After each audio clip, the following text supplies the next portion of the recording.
test, says the World Health Organization to all countries across the globe that are battling the coronavirus challenge. The perception is that India is still massively under testing. Although the Indian Council for Medical Research has expanded its testing protocols, there is a sense that we should be testing much more and involving the private sector much more. Joining me now is Dr. Navin Dang, who of course heads the capital's best known laboratory where we all come for tests. Dr. Dang, your lab is still not testing for coronavirus. Is that correct? Barkha, unfortunately, no. Till now, we are not testing. We are awaiting orders from the regulatory authorities who will inform us whether we are allowed testing or not. Once we get the approval, then only we'll proceed further. What is your sense? Are we in serious danger of under-testing? Looking at the statistics, looking at the opinion of the world epidemiologists and academicians, I strongly feel that we require much more testing than what we are doing. We need to move forward at a faster pace to see that more and more are tested and people who test positive are isolated out. The question which I've always asked is that so many tests will go waste, so what? Tests going waste is better than even a single life being lost. The country is in danger, all of us admit it.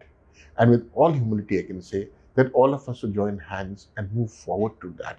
So what if few tests get wasted? So what if few extra patients are tested? But even you're able to pick up handful positives and isolate them, I think that's going to be extremely helpful. So what is exactly the problem? Is it a shortage of kits? Because even though there might eventually be a shortage of kits, right now we are actually testing below our existing capacity. Well, Barkha, this answer can only be given by the authorities because at the moment what is my impression is that the number of tests being performed are certain, but the government claims, and maybe rightly so, the number of kits are available enough. So they are testing the people who go there or whom they feel is appropriate. As far as large number of patients who, by whatsoever reasons, are reluctant to go to the government hospitals and want to go to the private sector. And as we all know, that most of the cases, the first point of contact of every patient, of large number of patients, I can say, is the private sector. So they're coming to us and we are excusing ourselves because we do not at the moment either have the approvals, nor do we have the kits to start the testing. Now, I read in the newspapers that there's a confusion over whether the kits need to be certified by America's FDA and EU certified. Newspaper reports suggest that initially that is the ICMR guideline, but that could change. And so far, according to these reports, only one Ahmedabad-based company, Kosara, has this certification. Do you have updated information on this? And given this, what is the difficulty? Let's say tomorrow the government says, Dr. Dang, you can test. What do you have to do to procure the kits? And there seems to be a certain degree of confusion over who all is licensed and what certification is needed to make these testing kits. Barkha, the options are as follows. Either as per the guideline which we are circulated on Saturday evening, we use FDA and EU approved kits. Those, unfortunately, are not available here. They're not at all available? They're not available. I believe one company Let me just finish. They're not available as per my knowledge. I may be wrong. To get them imported with the increasing pressure on larger companies for manufacturing, etc., and to have them airlifted out here, then going through all the other processes, that's going to take quite some time, and that will again increase the challenge which we are facing. There are quite a few good Indian companies, which I believe, who have submitted the kits to the regulatory authorities for proper approvals, and approvals are awaited. Just before you walked inside out here, I have come to know that a couple of kits of few Indian manufacturing units have been approved by ICMR, and I'm glad they've been approved. But now, when I called up one of them, the response which we got was that we are still in the process of starting to manufacture. That means once it is approved, then the manufacturing process will start. So as far as I'm concerned, I want to, I have the will to, I have the manpower, I have the infrastructure, but unfortunately without the availability of the kits, and once I get the kits also, please understand, and I'm glad you're talking to me about this, that it has to be very quality based. We can't afford a single test going wrong. So I'll be spending certain amount of time in evaluating those kits in-house. In running the controls, I'm requesting the government to provide us with controls. And I understand they have their own limitations also, but we want to have the controls to see whether we are being able to run the test properly or not. You understand by what I mean? Yeah. That once I have the kits, it's not like a plug in and plug out. Yeah. You need time to test them. I need time to test the kits and to see with the positive control whether my testing procedure is in order or not. So I think it will still take a few days for us to start offering to the people. So basically, it sounds to me that right now we don't have absolute clarity, one, on whether the kits need US and EU certification. That was the last formal guideline that could change. That's one. Two, kit making manufacturers that you have called have said that those kits are not available. They said that they have a few in stock, but not enough. But not enough. And I'm quite sure if just a handful of Indian companies are approved, we'll require them to move fast to make enough kits to satisfy the needs of all the patients and all the labs. What is the biggest sort of roadblock at this point, Dr. Dang, for someone like you who says, I have the willpower, I have the manpower, I have the human resources, I'm ready? What is the biggest roadblock? Is it regulatory? Is it that the government isn't able to make up its mind on the scale of private sector involvement? Is it the shortage of kits? See, I do not blame the government, to be very honest, because they have to do it in a very, in a very controlled and a regulated manner. Right. Because we just can't be having every lab starting whatever is there. They have to see that the lab will have the requisite infrastructure and the requisite manpower to start testing. So the number of labs which should be given and will be given approval are limited. And of course, I would request that we should move at a faster pace. I wouldn't say they, it is we, all of us combined together. And also most important is the manufacturing should be increased. The number of kits availability is more, and so that we can start offering soon. The roadblock, the stumbling block lies where I cannot answer this. But at the moment, as of now, I can say that we should put in the fast forward mode.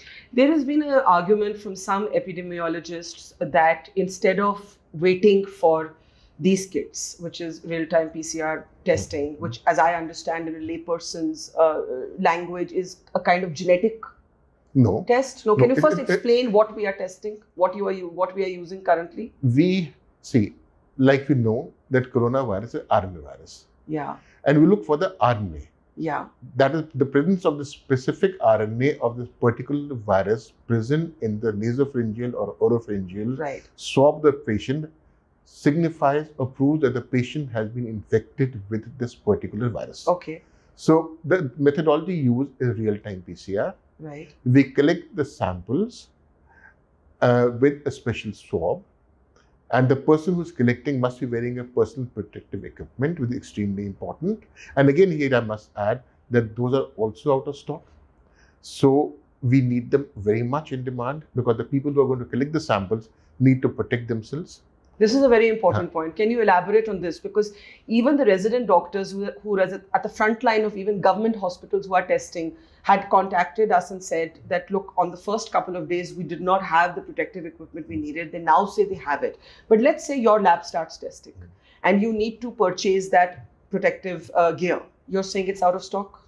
At the moment, I've not been able to source, and I will not start testing till the time I have enough personal protective equipment for my staff. Obviously. For me, it may be my own self, my family, but in larger way, I can say entire staff who works for me is my extended family. And I want all of them to be very well protected. Can you explain what specifically in the protective gear is missing or is in short supply, or is it the whole thing? See, I am a doctor and a scientist. Yeah.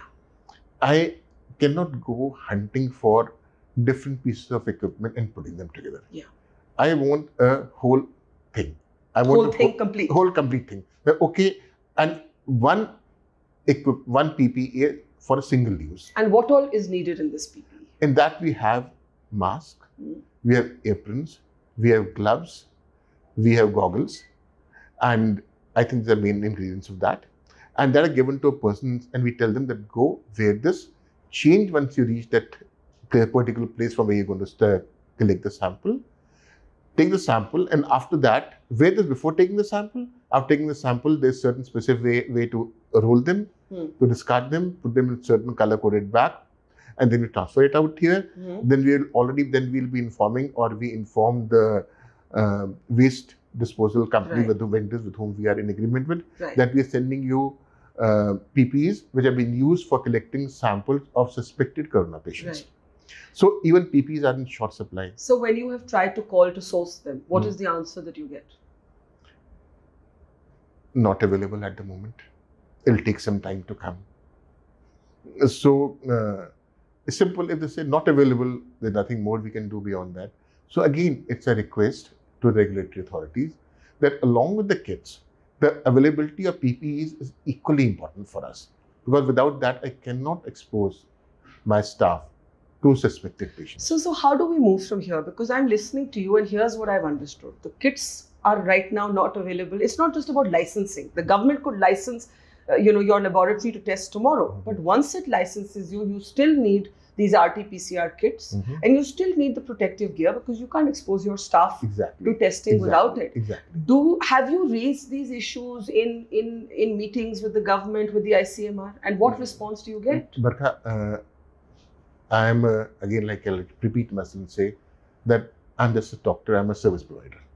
I have got no direct connect to ask, because I again feel that it is all the labs who are talking to ICMR, and they already must be burdened by so many calls or so many service providers like me will be asking the same question, because it's not the case with me only. This is with the entire lab diagnostic industry, if you might permit it to call so.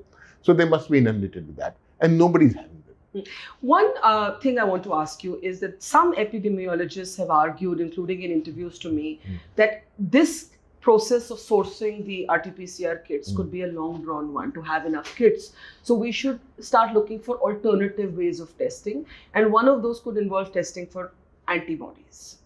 Is this something you have considered or looked at? No. With all due respect, I beg to differ. Okay. Because the best sample and the initial sample has to be looking at the antigen, looking at the virus. That is looking at taking a nasopharyngeal swab or an oral swab. Antibodies develop after a certain period of time.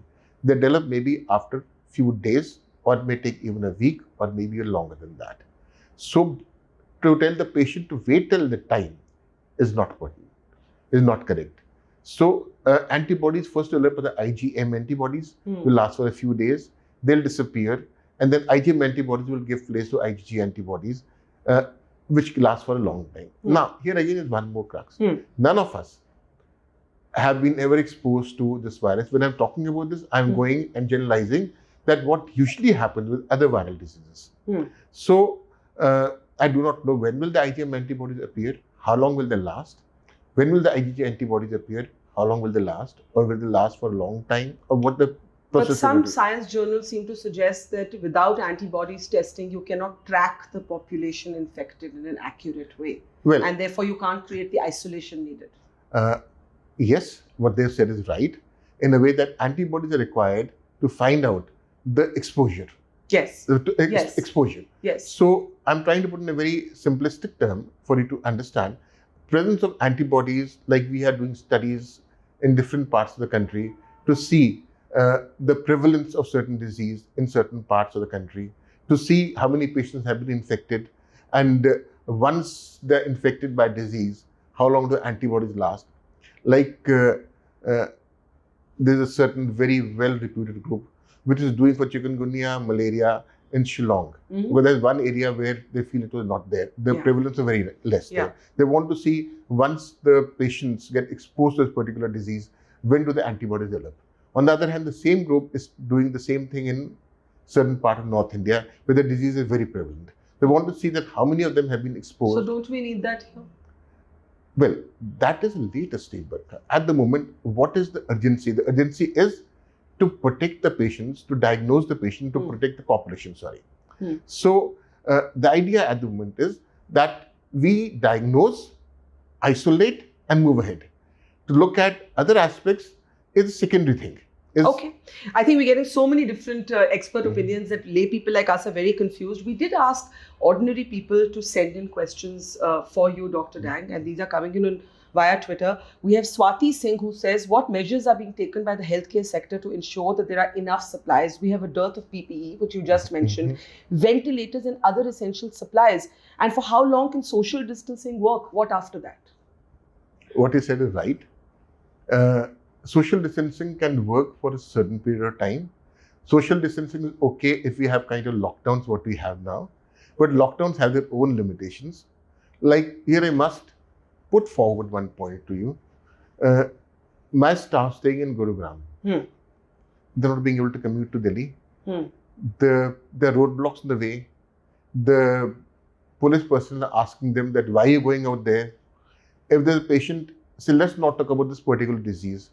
If there's a chemotherapy patient out there who has got confidence in my reports, whom I have been following up with my lab for last so many months or years, want the testing to be done out here, but they're not being allowed to move. So I think we have to be careful or be more discerning about allowing certain movements to happen and to prevent certain to not to happen. So you're saying your staff has had to face problems at the Gurgaon-Delhi border? Gurgaon-Delhi border, Noida-Delhi border. What about public transport? Not everyone owns their own transport. That is the thing. See, I can only talk about why I'm talking about my own self is because that's the easiest for me to speak about. Yeah.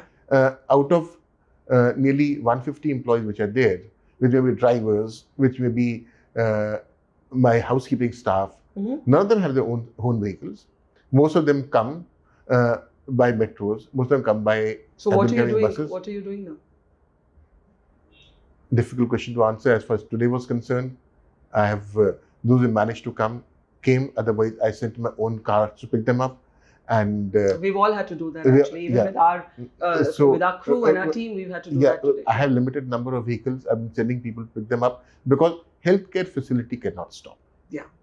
Yeah, this is an important point, and I think you should be able to show your ID and your profession and cross borders and I think we need some public transport to work based on showing that ID. That's what I think. But again, the Barkha thing is that one thing lacking, again, I'm saying it on camera, is social responsibility on the part of us all. Yes.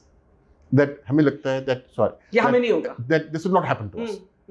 As long as the kuda is out of my house, nothing will happen. That's right. But I think the best is when you see the flowers blooming on the wall of a neighbor. Yeah. Because when you stand outside a window, you only see the flowers which are on neighbor's wall. Yeah. What are blooming outside on your own wall, you can't even see them. Yeah. So we have to be equally responsible, which we are not, Barkha. That if you saw that video just circulating around yesterday, or people celebrating at 5 o'clock yesterday out in the street, some place in Madhya Pradesh, something like that. So we are not taking our own responsibility seriously. Government can't do everything. Media has done a great job. Medical professionals are doing the best that they can. But under the existing circumstances, the public has to be more careful also. I couldn't agree with you more, but we have another question from Vikash Singh for you. Is it possible that a person who's infected with corona shows negative at an earlier stage, first day or second, but after 10 to 12 days, the person gets positive? Of course, yes. That's why we're recommending dual testing for suspects as per the ICMR guidelines. I won't go to the guidelines. They're on the ICMR website. And request all the responsible citizens to go to the ICMR website and read the guidelines and only get themselves tested when required.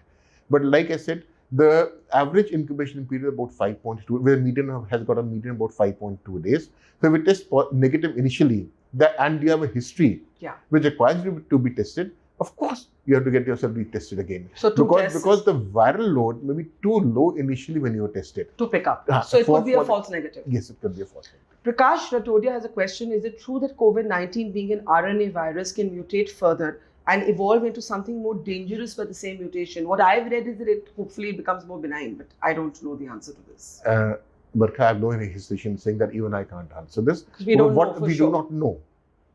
Yeah. There's too much that we don't know. Rajneesh Chauhan has a question. How much does it affect the people who have asthma already, who use inhalers every day? Exactly. That's a pertinent question. That because then becomes a comorbid condition, then it's more dangerous for people who already have any pulmonary problem. Wasim has a question. Can door-to-door samples collection help in identifying infected individuals while still being more efficient? And the reason I'm raising this is the West has started to do this maybe to minimize contact or a congregation of people at a laboratory. Even here, ICMR has recommended sample collection from home, which I think I fully endorse. Recommended. Yeah. Even I would like the sample collection to be done from home. Yeah. I don't want the patients to be coming to my clinic at all. Yeah. Because when they come, they'll be.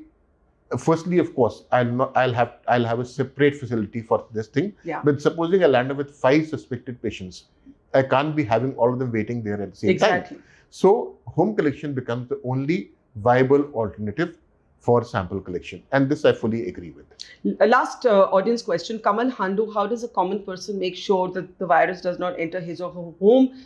Please keep in mind that emergency service people like gas cylinder delivery, local medicine supply, meter reading wala, electricity wala, local medicine wala will be coming into our homes. You're absolutely right. What yesterday, which a complete lockdown in the country, was done was lots of people, very intelligently so, they had locked their own gates. Yeah. They had put baskets outside and were talking to them through the gate. Or talking to them through the security cameras and passing the money like what you used to be doing in olden days.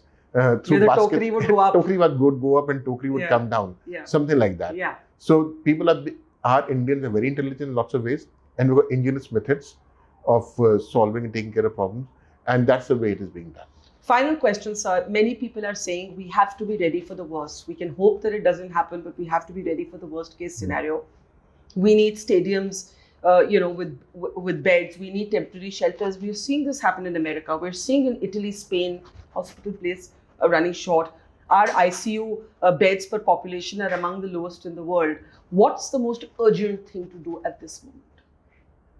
I'll give the example of so many of my medical colleagues who are doing a phenomenally great job. I do not remember offhand the name. I was reading in one of the groups. This lady has built a 70-bed facility and has told the government, look, here I have a 70-bed facility and you can start using it. Yeah. There are lots of CSR funds which are there. I got a phone call from, again, a very major company that Dr. Dang, we are prepared to give us a CSR funds. Yeah. And I'm quite sure if the government appeals, there will be small and big hospitals which are existing, which can be vacated by them and only used for this thing. And also hotels. And hotels. And so many society flats, so many society buildings which are lying unused. I think if we travel along the Noida highway, we'll come across lots of facilities which are unoccupied, unused. I think this is a time when all of us need to come forward, hold each other's hand, and contribute the best we can to see that this shall pass, and I'm quite sure that this too shall pass. And what I do want to just add is it's urgent for scale to involve the private sector. And the points you have made about the testing kits, the supply of testing kits and PPE, the protective equipment that is needed, I think the ICMR and the government needs to pay urgent attention to that. Pleasure as always, Dr. Dang. Thank you very much.